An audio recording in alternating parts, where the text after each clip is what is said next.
At 29 and I find myself wondering, what did happen to the last 10? I ran away with my life, fast forward, never turn back again. It's kind of funny that the more we pass time, the more we need to set the rewind.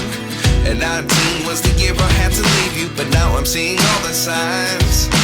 Is this really happening? I can't believe it's true. I'm just as surprised as you. Is this really happening? I can't be too sure, but one day I'll be yours again.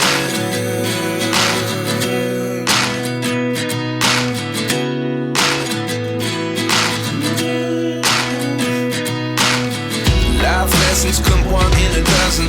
The other 11 get something from nothing. I sit here looking for an answer. Maybe the biggest question was in the last chapter. You gave me the soul I have today. Without you I never could have moved away. But now I see what you teach. I do believe I always